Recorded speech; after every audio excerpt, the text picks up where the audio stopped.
our new work in deep learning in the next 45 minutes or so and show you what it looks like. And you'll be able to follow up. We have just recently, only a week ago, released our book. See if it comes out here? Yeah, okay. So let me talk about what we focus on and how we do it and who we are. So what we focus on in all of our work are three things. One is to work with as much of the whole system as we can. The whole province, the whole state, the whole city of Hong Kong, multiple schools. I'll tell you about the 1,200 schools we work with. So I'm going to call that systemness, trying to change the culture of the system. The second thing we focus on always is pedagogy. What's the most advanced, engaging, deep pedagogy for students and teachers to learn new things? And I'll tell you what those new things are in our framework.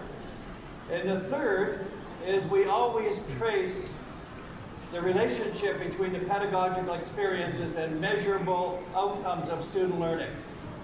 Not just the traditional outcomes like literacy, but whatever they are, the explicit outcomes, the causal pathway.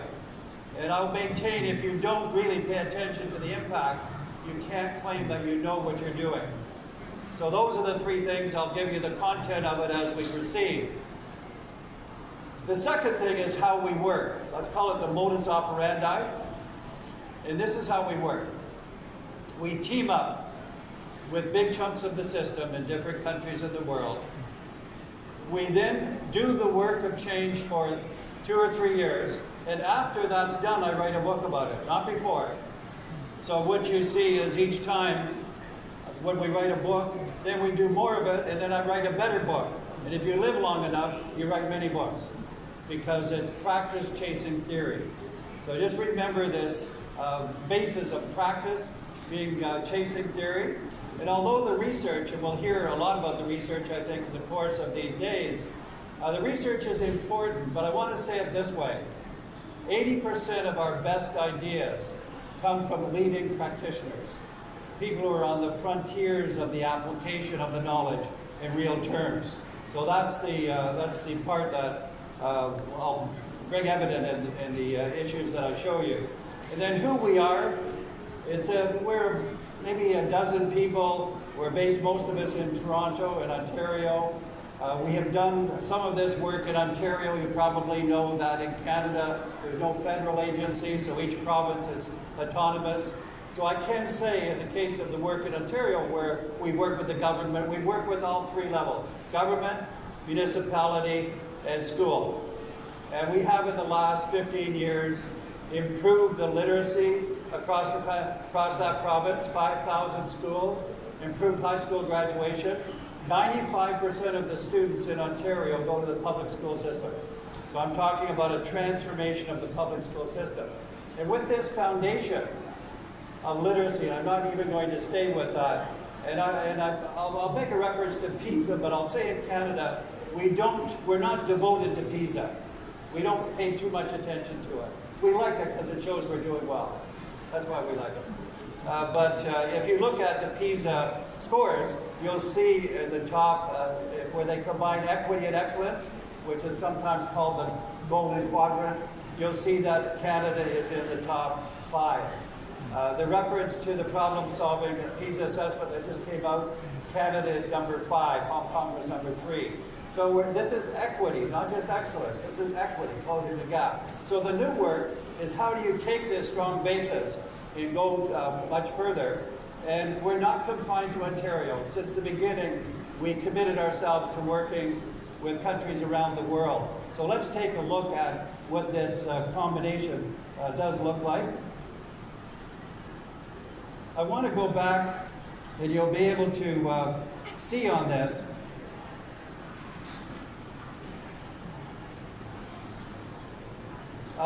The website I have, there are 2 websites, so you'll see them in kind of the publications. One of them is michaelfullen.ca, so CA for Canada, Michael Fullen, all with one word. You can download YouTube films, you can download this paper I'm going to refer to. And in it, the other one is called npdl.global for the deep learning work. But if you'd say this one, in 2011 I wrote a policy paper. And you can download this. It's called Choosing the Wrong Drivers for Whole System Change. And a driver is a policy. A wrong driver is a policy that doesn't work to get the results. And you could ask me, well, why do politicians choose wrong drivers? I'll say because they can, they're in power, because they're in a hurry to get the results, because the wrong drivers can be made to appeal superficially to the public. So in this paper, a wrong driver doesn't mean it's wrong forever. It means it's wrong to put it in the driver's seat as policy. So you'll look at the four right-hand side. A heavy emphasis on accountability backfires. It does more harm than good. A strong emphasis on just individual development, how we get more teachers, how we get more effective leaders, also is not effective because you have to, the culture will eat up the individuals faster than you can produce them. Technology, this is interesting in this course. Remember, this is 2011. Technology as a driver is not the way to develop it, although now with the latest technology it's more of a two-way street. You'll know that some of you, the 2015 report that PISA did, OECD, computers, students, and technology, computers, students, and learning, they found that those countries that invested the most in technology, the most quantitative, were not the ones that had the most performance in learning. The ones that were much more selective, much more focused, as I'm going to talk about it. And then fragmented strategies. So what we did in our earlier work is on the left-hand side. I'm going to change it a little bit, but what we did was to focus on capacity building on the skills and the competencies of teachers and students, for example, and leaders. We focused on collaboration or teamwork, very specifically. We examined, furthermore, deep pedagogy, which is the feature of this work. And systemness is a bit of an odd word, but it really means that you try to get people to be aware they're part of a bigger picture. And you give them experiences that really work on that side. So we took these right drivers, and we wrote a book last year called Coherence. And this is the coherence framework. I'm not going to be able to dwell on each of these pieces because I want to get to the deep learning. But we said, if you want to have a system that works, you have to figure out the relationship between these four pieces. And that the coherence of their interrelationships is what is effective. And we have a certain definition of coherence that I want to emphasize in looking at this. And here's the definition. Coherence is the shared depth of understanding about the nature of the work. It's not alignment. And if you want to remember one thing about coherence, it's this. Coherence is fully and only subjective. If it doesn't exist in your mind, it doesn't exist. It might exist on paper. You can align it on paper. It doesn't mean anything in terms of impact unless people have it in their minds and they share it and they develop it. There's only one way to do that, and that is by doing the work, changing the culture, and having it very specific. And that's exactly what we did with deep learning when we started this 3 years ago. We said, we know the current system is not effective.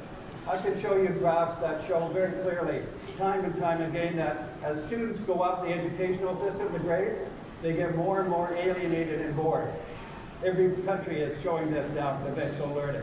And so the regular system, we happen to know it doesn't work. What do you do to change that? And what we decided to do was to change it by working with school systems around the world to get this to be developed. So I want to talk about the first part. If you take purpose-driven, and I'm only going to give you these questions, these 4 questions. I won't ask you to answer these, but think about this for a moment. We often talk about moral purpose. What is moral purpose? It's raising the bar and closing the gap of learning for all students, 100%. So equity and excellence together. And that's actually how we do it. But if you take this question about moral purpose, and you ask yourself, Do I have moral purpose? Do those I'm working with have this? It's a very interesting question to ask, because if I were to ask you this, in terms of questions to teachers, if we were to ask teachers, can all students learn? 100% of them, 95% would say yes, all students can learn. But if we're looking at a system where all students are not learning, they're actually not learning, I bet deep down some of those teachers don't believe that these particular kids can learn. So my question from a change point of view is, what's going to change their mind? What is going to change their mind? I'll tell you two things that won't change their mind. One is research evidence. Strangely enough. Here's a school just like yours, very successful. You're not successful, therefore it can be done, you should do it. Not successful for a reason I'll mention in a moment. The second thing that doesn't work is what I would call increased moral exhortation. You emphasize the moral purpose, only you say it louder and more often. That's what that is, increased moral expectation. The reason that those two things don't work is the first one says it can be done. The second one says it should be done. Neither of them tell you how to do it. So the teachers are not further ahead. They're just more guilty, or more defensive, more problematic, because it doesn't show you the pathway to do this. So this is how we began to work on this. The clarity of the strategy has to have two things. It has to shape and reshape the quality of the idea, the innovation, as it builds capacity and ownership in those that are implementing it. Let me use two examples, a slightly longer example and a very short example from business. The one from education is this. We were working 3 or 4 years ago at ACT, the Australian Capital Territory, in Canberra. And we were in the secondary school. It's a system of 80 schools. They were trying to move from being not very good to being higher performing. And they were using a peer supervision feedback model. They trained 3 peers on this, and they were supposed to be implementing this feedback system. Most of the teachers said to us that day when we were in the school, we don't like this, we're not going to do it. We don't want our peers coming into our class telling us how to teach differently, so we're not going to do it. I'm going to call that resistance. It was very widespread. We didn't even ask them, they kept telling us. So to make a long story short, let's jump ahead 3 years. 3 years later we came back, 100% of the teachers were using it. And most of them were the same teachers that were there.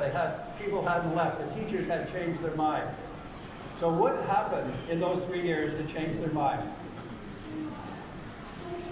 The participation in that, let me just jump ahead and then fill in the blank for a moment. When we came back 3 years later, we were filming in the school, all the teachers were using it. We got a lot of ideas. At the end of the day, I sat down with the person in charge of the project, the deputy principal, and I said to him, what's happening here? What is, here were a whole bunch of people against it, and now 3 years later, everybody embraces it. I said, here's the killer change question. This is the question. Is participation in peer supervision, is it mandatory or voluntary for teachers to do it? And without hesitation, he said, it's voluntary but inevitable. Voluntary but inevitable. And what they did was, they didn't require it, but they began to support it, have people try it, they built it, they did what was on this. Let me give you a more succinct example from business. The CEO of Honeywell